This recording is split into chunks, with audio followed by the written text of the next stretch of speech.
حاجت کے لیے جایا کرتے تھے تو ایک اس انگوٹھی کو اپنی خادمہ حلیمہ نام کی عورت کو دے کر جاتے تھے. وہ ایک مخصوص ان کی خادمہ تھی کہ جب وہ قضائے حاجت کے لیے جاتے تھے تو وہ انگوٹھی اس کو دے کر جاتے تھے. چنانچہ ایک دن حضرت سلیمان علیہ السلام کو قضائے حاجت پیش آئی تو آپ نے اپنی انگوٹھی اتاری اور اس کو دے دی. اور اس کو دینے کی وجہ بھی یہ تھی کہ اس انگوٹھی کے اوپر اسم اعظم لکھا ہوتا تھا. چنانچہ حضرت سلیمان علیہ السلام قضائے حاجت کے لیے چلے گئے. کچھ تھوڑی سی دیر کے بعد حضرت سلیمان علیہ السلام کے جنوں میں سے ایک جن تھا جس کا نام تھا سخرا. اس کا نام سخرا جن تھا. وہ آیا، اس نے اپنی ساری کی ساری وجاقتہ شکل حضرت سلیمان جیسی بنائی اور اس کے پاس آیا، حلیمہ کے پاس، اور کہنے لگا کہ میری انگوٹھی دے دو. اس نے دیکھا یہ تو حضرت سلیمان علیہ السلام کھڑے، چنانچہ وہ انگوٹھی اٹھا کر اس کو دے دی. جو ہی اس نے سخرا جن نے وہ انگوٹھی پہنی، تمام کے تمام جن، انس، طیور، تمام کے تمام پرندے سارے کے سارے اس کے تابع ہو گئے. اور وہ بڑی شان و شوکت سے آیا اور تخت پہ جا بیٹھا. تمام جن، تمام انس جو بھی وہاں پہ اس کو کرسیوں پہ برہمان تھے، انہوں نے دیکھا یہ تو سلیمان علیہ السلام ہے. چنانچہ انہیں ذرا بھی شک نہ ہوا اور سخرا جن تخت پر بیٹھ کر اپنی بادشاہی کرنے لگا، اپنا حکم جتانے لگا. اور اسی طرح اس کے سر پہ تمام کے تمام پرندوں نے آ کے سایہ کر دیا، جیسے کہ حضرت سلیمان علیہ السلام کے ساتھ کیا کرتے تھے. جب حضرت سلیمان علیہ السلام قضائے حاجت سے فارغ ہوئے اور حلیمہ کے پاس ہے تو اپنی انگوٹھی مانگی تو وہ کہنے لگی وہ تو حضرت سلیمان لے جا چکے ہیں، تم کون ہو؟ حضرت سلیمان علیہ السلام نے فرمایا میں ہی سلیمان ہوں. کہنے لگے یہ دیوانہ کہاں سے آ گیا ہمارے پاس؟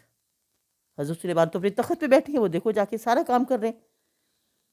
بہت سمجھایا حلیمہ میں ہی سلیمان ہوں، لیکن وہ اس کی سمجھ میں نہ آیا.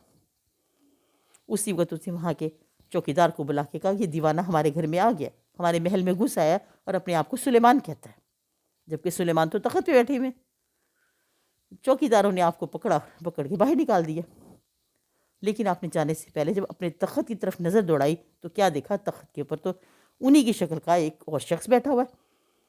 حضرت سلیمان علیہ السلام بڑے پریشان ہوئے، اندر جا کے پھر زور زور سے بولنے لگے کہ میں حضرت سلیمان ہوں، میں سلیمان بن داؤد ہوں. تمام لوگ پھر کہنے لگے یہ کوئی دیوانہ آ گیا، دیکھو سلیمان تو وہ بیٹھے ہوئے، تخت پہ بیٹھے ہوئے ہیں، اپنا سارا جو شاہی فرمان ہے وہ جاری کر رہے ہیں، جس کو جو احکامات دینے ہیں وہ کر رہے ہیں. یہ دیوانہ کہاں سے آ گیا؟ چنانچہ سب نے پکڑ پھر آپ کو باہر نکال دیا، کسی نے بھی نہ آپ کی سنی. حضرت سلیمان علیہ السلام آخر بعد اللہ خواستہ باہر آئے اور بنی اسرائیل کے ایک گھر میں جا کے آواز دینے لگے کہ مجھے بھوک لگی، مجھے کھانا دو. ایک آدمی باہر نکلا، اس نے کہا یہ تو دیوانہ ہے، اس کو تم کھانا نہیں دیں گے. چنانچہ آپ نے بار بار جگہ پہ کہا کہ میں سلیمان ہوں، لیکن کسی نے نہ سنا، بلکہ کسی نے آپ کو کھانا تک نہ دیا. 3 دن تک آپ اسی طرح پریشان پھرتے رہے، بھوکے پیاسے پھرتے رہے، لیکن کہیں سے آپ کو ایک کھانے کا لقمہ بھی نہ ملا. آخر کار آپ ایک پریشانی کی حالت میں جب دریا کے پاس پہنچے تو وہاں کیا دیکھا کہ بہت سارے ماہی گیر یعنی مچھیرے مچھلیاں پکڑ رہے ہیں. حضرت سلیمان علیہ السلام نے اپنے دل میں سوچا کہ میں 3 دن سے بھوکا پیاسا ہوں اور مجھے کسی نے بھی کھانے کو نہیں پوچھا، آج میں کیوں نہ اپنے لیے محنت کروں. چنانچہ ایک ماہی گیر کے پاس گئے اور کہا کہ مجھے تھوڑی سی کام چاہیے، کیا مجھے نوکری دو گے؟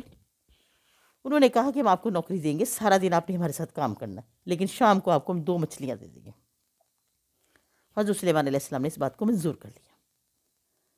چنانچہ سارا دن آپ نے اس ماہی گیر کی خدمت کی، سارا اس کا کام کیا اور اس نے 2 مچھلی شام کو آپ کو دے دی. آپ ایک مچھلی کو جا کے آپ نے باہر بیچ دیا، اس سے آپ نے روٹی لے لی اور ایک مچھلی کو تل لیا اور وہ آپ نے کھانا کھا لیا. اب آپ کے ساتھ روزانہ آپ اسی طرح کرتے تھے. وہ روزانہ آپ کی اجرت جو تھی 2 مچھلی دیتا تھا، جس کو آپ ایک بیچا کرتے تھے، جس سے آپ روٹی لیتے تھے اور ایک آپ تل لیتے تھے، کچھ کھا لیتے تھے، کچھ محتاج اور فقیروں کو کھلا دیتے تھے اور رات کو توبہ استغفار کرتے سجدے میں سو جاتے تھے. عزیزان گرامی 40 دن گزر گئے. 40 دن حضرت سلیمان علیہ السلام کے تخت پہ سخرا جن حکومت کرتا رہا، لیکن اصل تو اصل ہی ہوتا ہے، نقل نقل ہوتا ہے. تمام جن اور اس کی باتوں سے نا بہت نالاں تھے. سوچتے تھے کہ یہ سلیمان تو نہیں ہے، لیکن ڈر کے مارے کہہ بھی نہیں سکتے تھے۔ جس وقت یہ سب کچھ ہوا تھا اس وقت ان کا ایک وزیر تھا آصف جا، بڑا عقل مند، بڑا ہوشیار، حضرت سلیمان علیہ السلام کا وزیر اس وقت موجود نہیں تھا جس وقت یہ انگوٹھی کا معاملہ ہوا اور یہ چینج کا ہوا سارا۔ جب وہ واپس آیا تو دیکھا کہ وہ صخرہ جن بیٹھا ہے، لیکن وہ بھی نہ سمجھ سکا۔ لیکن کچھ عرصے کے بعد اس کو بھی پتہ چلنا شروع ہو گیا کہ یہ حضرت سلیمان علیہ السلام نہیں ہے۔ اس نے بہت ہوشیاری کی۔ پہلے تو وہ گیا حلیمہ کے پاس اور فرمایا کہ حلیمہ، حضرت سلیمان علیہ السلام کہاں ہیں؟ اس نے کہا وہ تو روزانہ میرے پاس آتے تھے اور اپنی انگوٹھی مجھے دے کر جاتے تھے، اب 40 دن گزر گئے ہیں وہ نہیں آئے۔ اب جو آصف جا تھا نا، اس کے دل میں شک پڑ گیا۔ اس کے بعد وہ حضرت سلیمان علیہ السلام کی تمام بیویوں کے پاس گیا، سب نے یہی کہا کہ ان کو 40 دن گزر گئے وہ یہاں نہیں آئے۔ اب اس وزیر کا شک اور زیادہ مکمل ہو گیا۔ اس نے سوچا کہ اس کو کیسے پکڑا جائے کہ یہ کون ہے، ظاہر ہے یہ سلیمان تو علیہ السلام تو نہیں ہے۔ چنانچہ وہ باہر جا کے اس نے ایک ترکیب سوچی اور 40 علماء توریت کے حافظ جنہوں نے توریت کو حفظ کیا ہوا تھا اس کو لے کر آیا۔ انہیں یہ کہا کہ 40 کے 40 علماء توریت کو زور زور سے پڑھنا شروع کر دو، کیونکہ حضرت سلیمان علیہ السلام جب تخت پر بیٹھتے تھے تو توریت پڑھتے تھے۔ اب صخرہ جن نے تو ایسا کچھ بھی نہیں کیا تھا۔ انہی باتوں سے تمام کے تمام جن اور انسان جو تھے وہ پریشان ہو رہے تھے کہ حضرت سلیمان علیہ السلام کو کیا ہو گیا، یہ کیوں نہیں توریت پڑھتے۔ چنانچہ 40 علماء جب آئے اور انہوں نے توریت پڑھنی شروع کی تو حضرت سلیمان علیہ السلام کا جو تخت تھا جس پہ صخرہ جن تھا وہ ہلنے لگا۔ صخرہ جن کو تو توریت نہیں آتی تھی۔ صخرہ جن کঁپنے لگا، گھبرانے لگا، اتنا گھبرایا کیونکہ وہ جب جیسے جیسے وہ توریت پڑھتے جاتے صخرہ جن کے اوپر جسم پہ کپ کپی طاری ہو گئی۔ آخر کار وہ تخت سے نیچے اتر آیا۔ ظاہر تو نہ کیا کہ میں سلیمان علیہ السلام نہیں ہوں، لیکن اس کی گھبراہٹ، اس کے حالات دوسرے کو ظاہر کر رہے تھے کہ اس کو کوئی پریشانی ضرور ہے۔ وہ توریت سن رہا تھا لیکن اس کو عجیب سی کیفیت ہوئی۔ آخر کار اس دربار سے بھاگ گیا، بھاگتا بھاگتا دریا کے کنارے پہنچا اور اپنی انگوٹھی نکالی اور دریا میں ڈال دی اور خود کہیں جا کے چھپ گیا۔ اس وقت تمام کے تمام جن، تمام کے تمام انسانوں کو پتہ چل گیا کہ یہ تو حضرت سلیمان علیہ السلام تھے ہی نہیں۔ 40 دن اس نے ہمارے ساتھ حکومت کی، 40 دن ہمارے پہ اپنا حکم صادر کرتا رہا۔ اب تمام کے تمام جن اور انسان حضرت سلیمان علیہ السلام کو ڈھونڈنے لگے، لیکن حضرت سلیمان علیہ السلام کا تو کہیں پتہ نہ چل سکا۔ ادھر حضرت سلیمان علیہ السلام روزانہ اس کے پاس کام کرتے اور رات کو 2 مچھلیاں ملتی، ایک کو آپ بیچ دیتے تھے، اس سے روٹی لیتے تھے اور ایک کو تل کر کھا لیتے تھے۔ ایک دن ایسا ہوا کہ حضرت سلیمان علیہ السلام تھکاوٹ میں تھے، بہت آپ کو تھکاوٹ ہو رہی تھی، دھوپ بھی لگ رہی تھی اور آپ کو تھکاوٹ بھی بہت ہو رہی تھی۔ آپ ایک جگہ پہ سو گئے،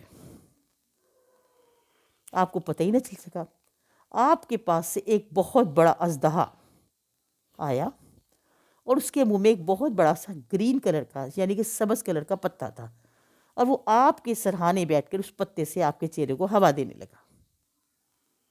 اب دیکھیں نا، انسان کا تو دشمن ہے سانپ، اژدہا تو بہت بڑی چیز ہوتی ہے، سانپ ہی دشمن ہے، لیکن وہ کیا کر رہا ہے، وہ آپ کے سرہانے بیٹھ کر آپ کو ہوا دے رہا ہے۔ اتنے میں اسی ماہی گیر کی ایک بیٹی جو کہ روزانہ اپنے باپ کے لیے کھانا لے کر آتی تھی، وہ جب کھانا لے کر آئی تو اس نے یہ عجیب منظر دیکھا۔ وہ بہت دیر دیکھتی رہی اور یہ سوچ کے کہ یا اللہ، یہ کیسا نیک انسان ہے، یہ کون سا اللہ کا نیک بزرگ ہے جس کو ایک سانپ ہوا دے رہا ہے، منہ میں پتہ ہے اور اس کو ہوا دے رہا ہے تاکہ حضرت سلیمان علیہ السلام کو گرمی نہ لگے۔ اس نے سارا یہ سین دیکھا لیکن ڈری نہیں۔ لڑکی خوبصورت بھی تھی، عقل مند بھی تھی اور ہوشیار بھی تھی۔ وہ اپنے باپ کے پاس آئی، کہنے لگی ابا حضور، آپ نے کسی آدمی کو نوکر رکھا ہوا ہے؟ انہوں نے کہا ہاں بیٹی میں نے رکھا ہوا ہے، وہ سارا دن کام کرتا ہے مگر بہت نیک ہے اور ساری رات عبادت کرتا ہے۔ کہنے لگی ابا حضور پھر میری آپ سے ایک درخواست ہے۔ بولو بیٹی کیا چاہتی ہو؟ کہ ابا حضور آپ نے کہیں تو میری شادی کرنی ہے، آپ اس نیک آدمی سے میری شادی کرتے۔ وہ باپ کہنے لگا تمہیں اس میں کیا خوبی نظر آئی؟ اس نے کہا ابا حضور جو چیز میں دیکھ چکی ہوں وہ آپ نے نہیں دیکھی، لیکن میں نے اسی شخص سے شادی کرنی ہے۔ ماہر بڑا پریشان ہوا، اس نے کہا میں نے تو اس کو اپنے پاس نوکر رکھا ہوا ہے، میں کیسے تمہاری شادی کروں؟ عزیزان گرامی، آگے کیا ہوتا ہے انشاءاللہ نئی ویڈیو میں بتاؤں گی۔ بہت مزہ آتا ہے، بہت ہی دلچسپ بات ہے۔ انشاءاللہ پھر آپ کو کیسے آپ کی حکومت ملے گی اور آپ پھر بالوشاہ روی کے ساتھ کیا کریں گے، نیکسٹ ویڈیو میں آپ کو ضرور ساری بات پتہ چلے گی۔ پھر چلتے چلتے آپ سے یہی کہوں گی، پلیز میرے چینل کو ضرور سبسکرائب کیجئے اور کمنٹس بھی ضرور لکھیں۔ آپ کی محبتوں کی، آپ کی چاہتوں کی مجھے بڑی ضرورت ہے۔ انشاءاللہ نئی ویڈیو میں جلد ہی آپ کے ساتھ ملاقات ہوگی۔ فی امان اللہ۔